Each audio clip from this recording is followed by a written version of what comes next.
Hi everyone, my name is Megan Tobias, and I chose the Bill Cosby scandal for our scandal analysis. We all know Bill Cosby as Mr. Huxtable from The Cosby Show, and also he's a comedian, he's on Comedy Central, so lots of different things. The American Dad, as a lot of us know from our childhood. The original occurrence of this scandal, or in this case, it was several occurrences. It started in the 1970s and the 80s is when the actual occurrences happened. But allegations later were not brought to light until 2004 when a lawsuit came from a woman named Andrea Constand, and there were about 13 women who also were involved during this time, and they were going to testify in the case as Jane Does, so no one would know who they actually are. This case was settled with an undisclosed amount paid to them, so it kind of went away for a couple years. Then in 2006, Barbara Bowman wrote an article about being drugged and raped in her hotel room by Bill Cosby. Barbara Bowman was actually also one of the 13 women who were going to testify, but she didn't really want to because she wanted her story heard, and she didn't want to just be a Jane Doe and a face in the courtroom. More recently, on April 23rd of this year, there was a news release from Time magazine stating that 3 women had come forward, 3 more women, which was now making the total amount of women to be over 40 women that had allegedly been raped or sexually assaulted in some way by Bill Cosby. Okay, so next I have a little video.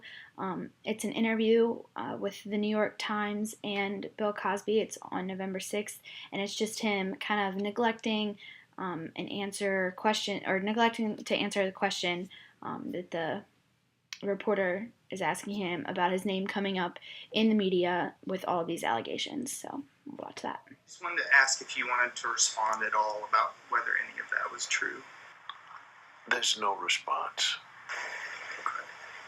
Can I ask you, if with the persona that people know about Bill Cosby, should they believe anything differently about what? There is no comment about that. Okay. And I'll tell you why. I think you were told. I don't want to compromise your integrity, but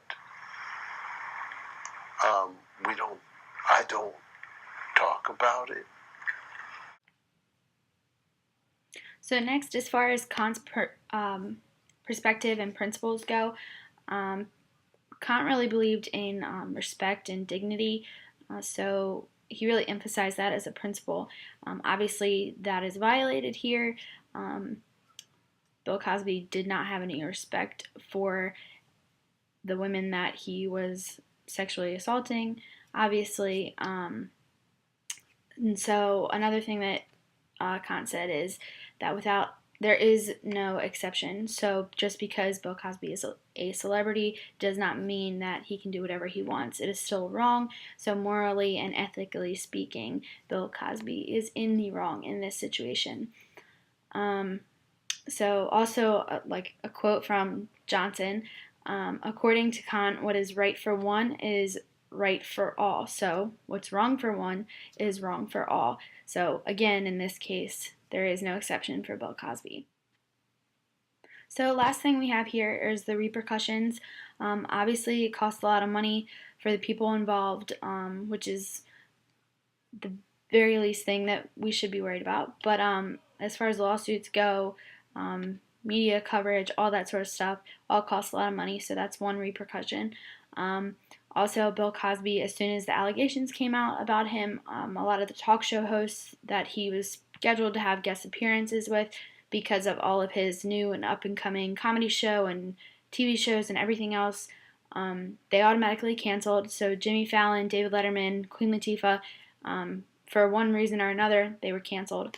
And then lastly, The Cosby Show actually went off the air. They stopped showing them. So it's kind of disappointing for everyone who grew up with The Cosby Show, but at the same time, it was kind of to prove a point. So I hope you guys enjoyed my scandal analysis, and That's it. Bye.